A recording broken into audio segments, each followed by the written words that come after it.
আজকের রেসিপিটা সবার ভালো লাগবে। প্রথমে মিক্সি জারে সর্ষে, পোস্ত, কাঁচা লঙ্কা আর কাজু বাদাম প্রথমে গুঁড়ো করে নিতে হবে। কোনো রকম জল দেওয়ার প্রয়োজন নেই। তারপরে টক দই 2 চামচ, হলুদ গুঁড়ো, নুন, লঙ্কার গুঁড়ো আর পরিমাণ মতো চিনি দিয়ে একটা পেস্ট বানিয়ে নিতে হবে। এরপরে কড়াইতে সর্ষের তেল দিয়ে কালো জিরে ফোড়ন দিয়ে একটা পেঁয়াজকে একটু লালচে করে ভেজে নিতে হবে। পেঁয়াজ ভাজা হয়ে গেলে এবারে একটা টিফিন কারি নিয়ে নিতে হবে। টিফিন কারিতে পেস্টটা ঢেলে দিতে হবে। তারপরে পেঁয়াজ ভাজাটাও দিয়ে ভালো করে নাড়াচাড়া করে নিতে হবে। এরপর সামান্য একটু জল দিয়ে তারপরে ধনেপাতা ছড়িয়ে আবারও ভালো করে একটু নেড়ে নিতে হবে। আগে থেকে সেদ্ধ করা ডিম ফালি করে ওই মশলায় ভালো করে মিশিয়ে নিতে হবে। গোটা দিলে মশলার সাথে ঠিক মিশবে না, তাই জন্যই ফালি করে দিলাম।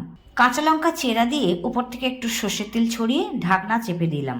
এবার একটা পাত্রে জল গরম করে তার মধ্যে ভাপাতে দিলাম। যেরকম করে আমরা আরো অনেক কিছু ভাপাই ঠিক সেইভাবে। সহজ ডিমের ভাপা তোমাদের কেমন লাগলো অবশ্যই জানাবে।